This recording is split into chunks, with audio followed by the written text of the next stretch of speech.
Jésus-Christ, Roi éternel, Dieu de puissance, gloire à ton nom.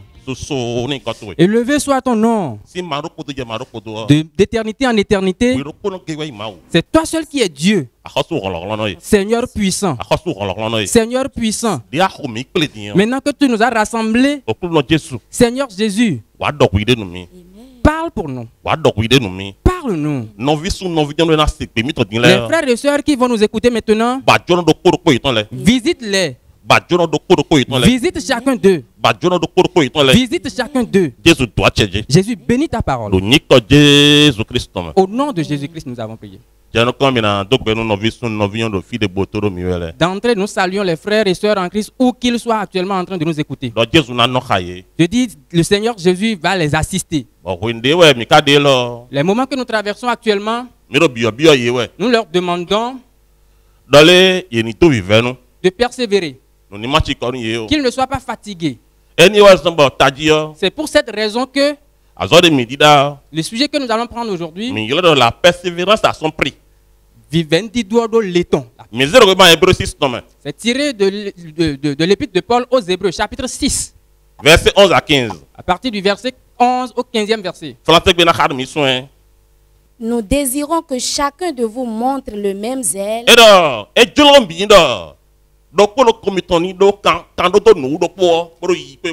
pour conserver jusqu'à la fin une pleine espérance, en sorte que vous ne vous relâchiez point et que vous imitiez ceux qui, par la foi et la persévérance, héritent des promesses. Lorsque Dieu fit la promesse à Abraham, ne pouvant jurer pas un plus grand que lui, il jura par lui-même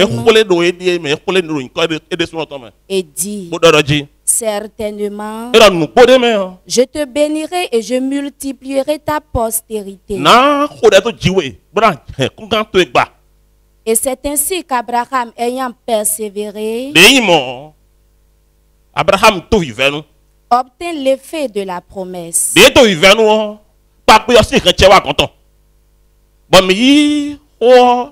Et notre passage est intitulé pour expliquer la persévérance à son prix. La persévérance à son prix. Jésus-Christ. Jésus-Christ.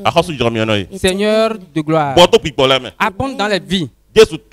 Seigneur, bénis ta parole. Au nom de Jésus-Christ.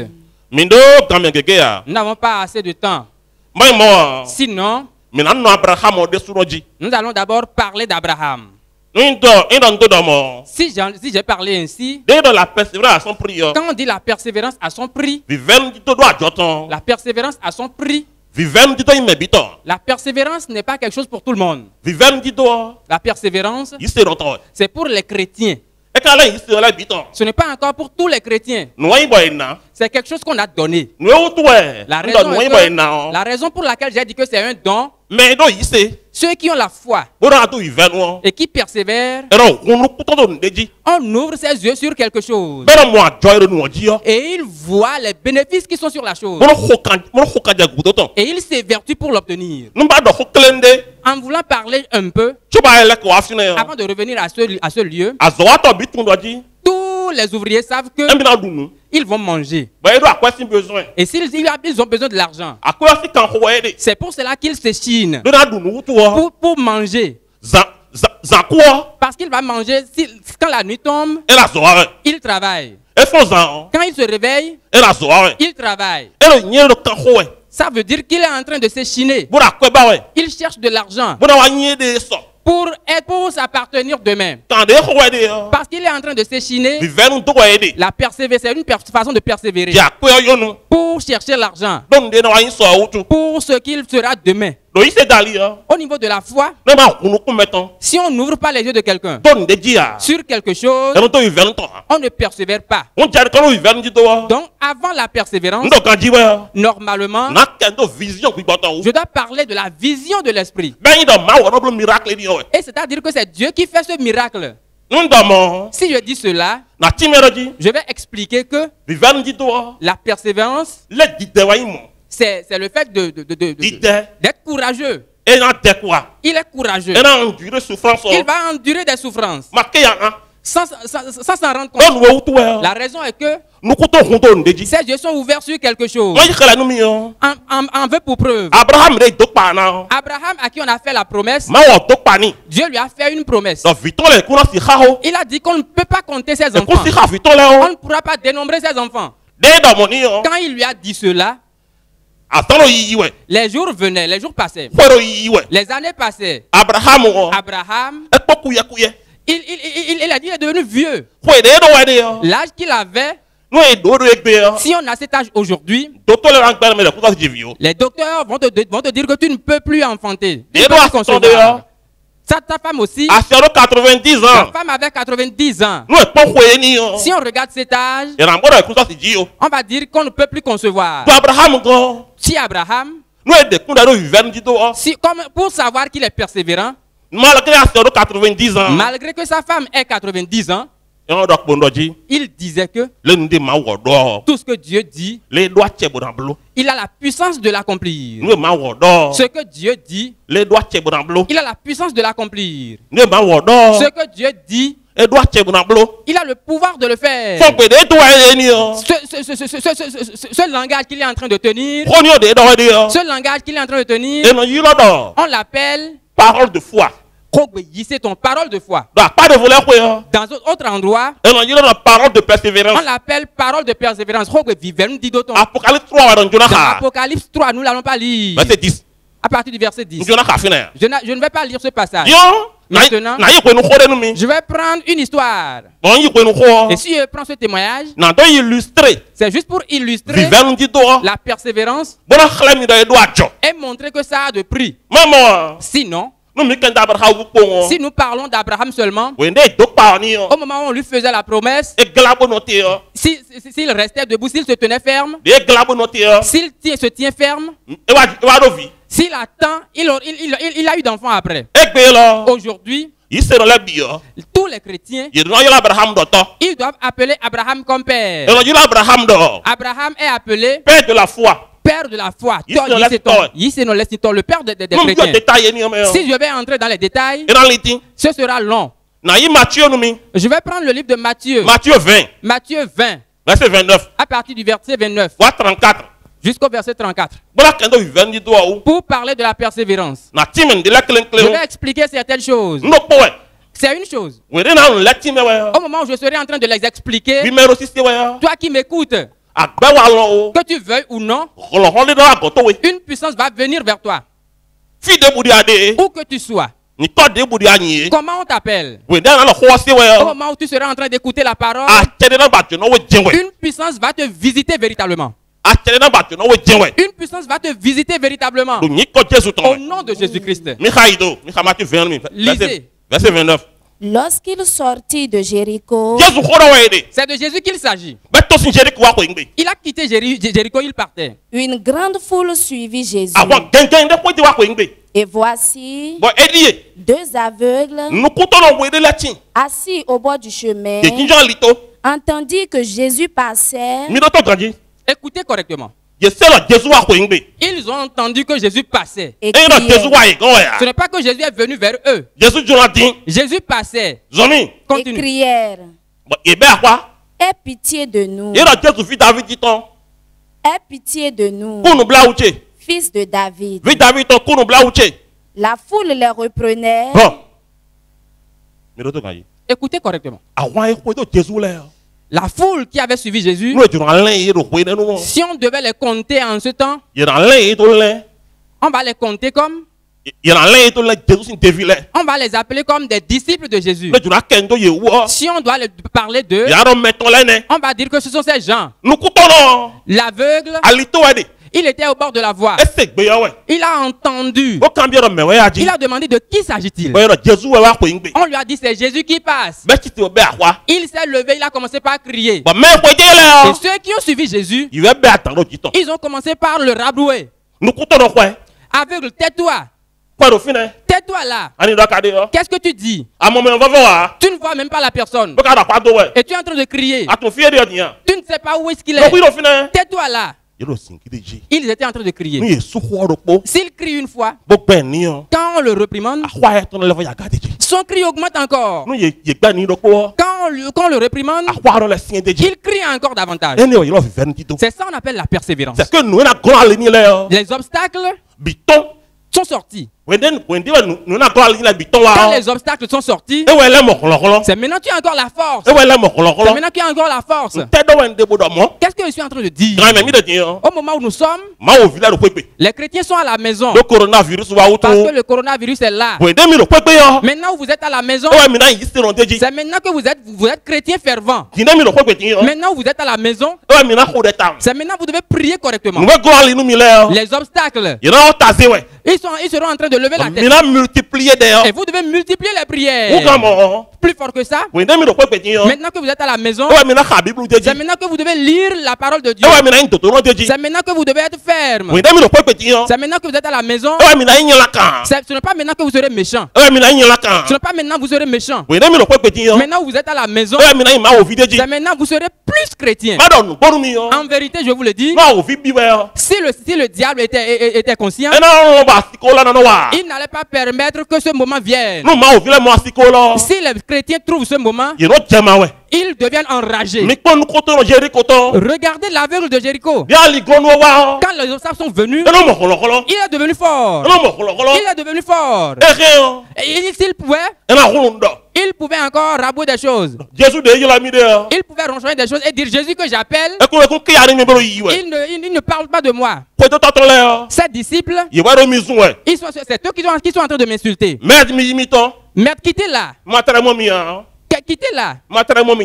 Même si je ne vous vois pas, mes yeux vont s'ouvrir après. S'il disait cela, il ira va s'asseoir. Jésus va partir. Et Jésus sera toujours Jésus. Les disciples vont le suivre.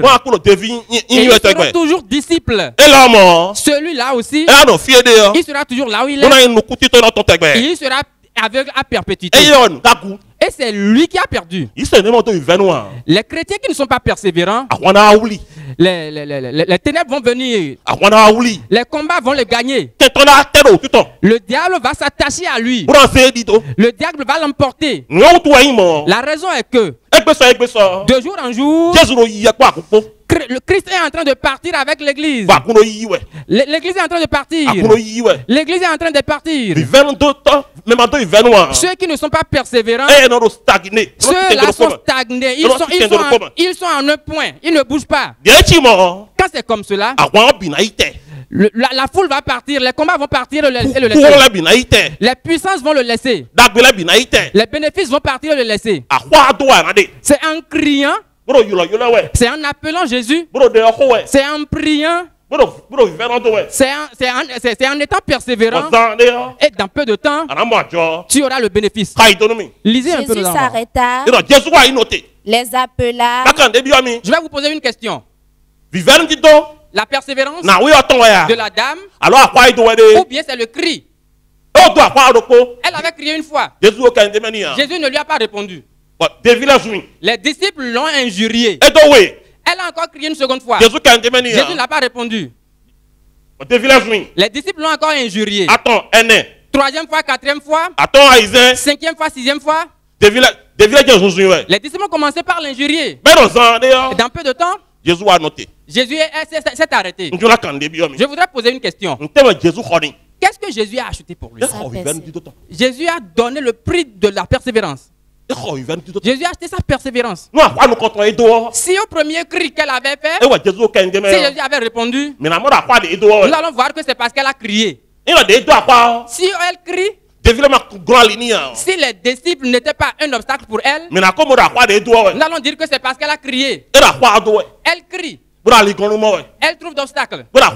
Elle crie. Les obstacles sont là. Mais parce qu'elle n'est pas fatiguée, Jésus qui passait, Jésus s'est arrêté. Et dit, que voulez-vous que je vous fasse? Il dit, que veux-tu que je te fasse? Gloire à Dieu. Alléluia. Alléluia. Amen. Amen. Amen. Cette voix qui a passé maintenant, ça ne va pas vers tout le monde. Ceux qui sont persévérants, ceux qui crient, ceux qui courent vers Jésus, ceux-là qui courent derrière Jésus, qui ne se détournent pas, qui ne s'en lassent pas. Cela veut dire que Jésus parle dans leur cœur. Jésus parle en eux. Jésus leur demande si, maintenant que tu es en train de crier, maintenant que tu ne te détournes pas, les obstacles viennent, la faim est en train de te déranger, tu es nu, les familles sont en train de te déranger, ta chair est en train de te donner de soucis, et pourtant tu ne veux pas te détourner.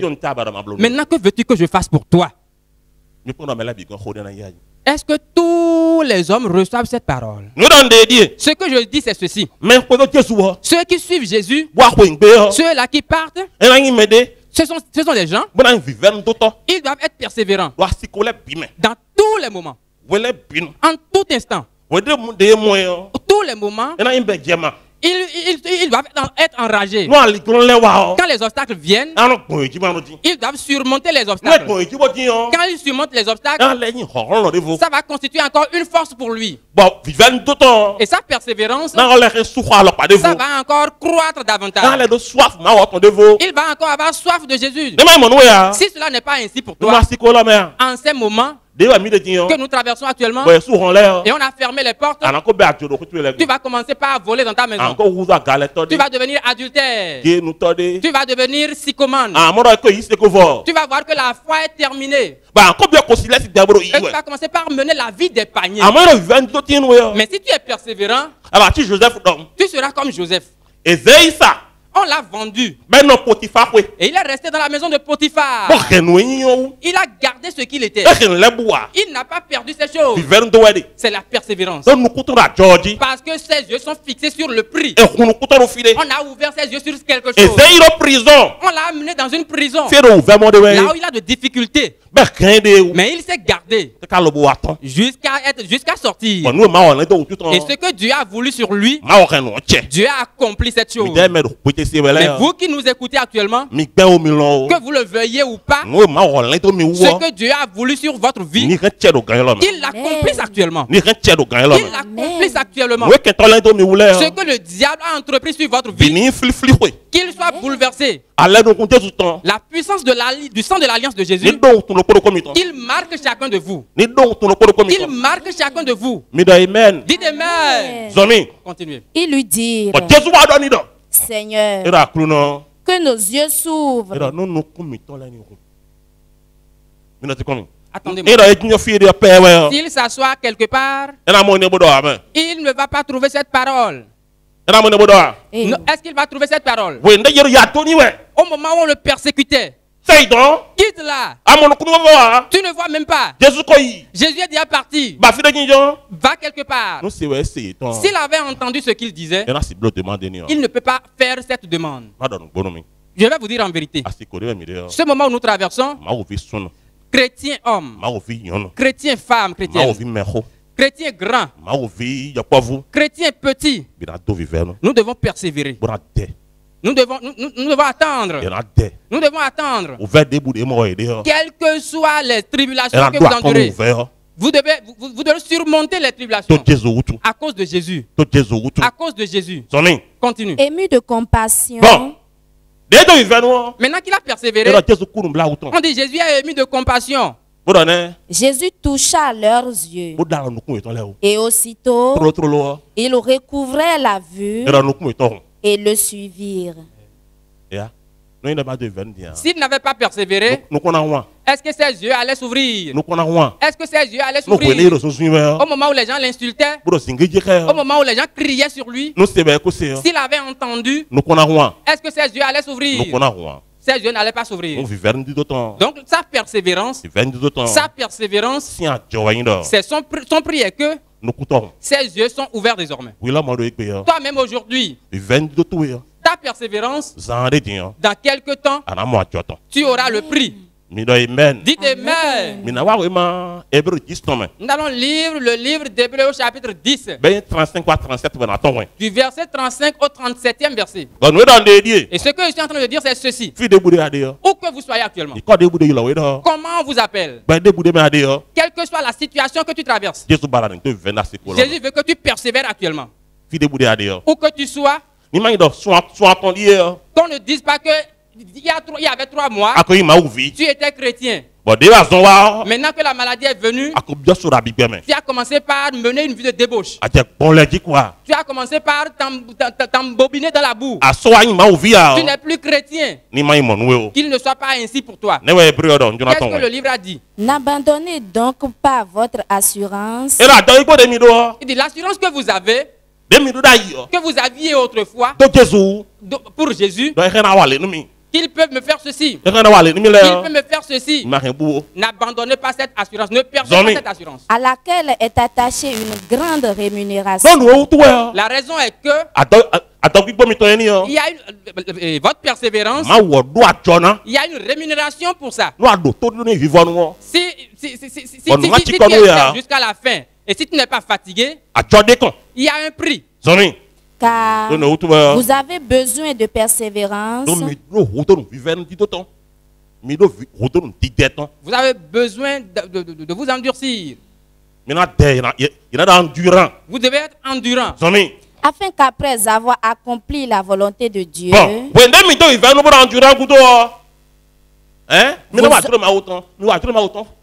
vous obteniez ce qui vous est promis.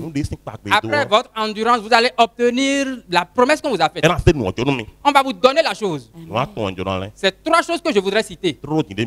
Maintenant que nous sommes ici, tous ceux qui sont souffrants sur ton corps, au moment où nous parlons, que le sang de Christ les efface. Que le sang de Christ les efface.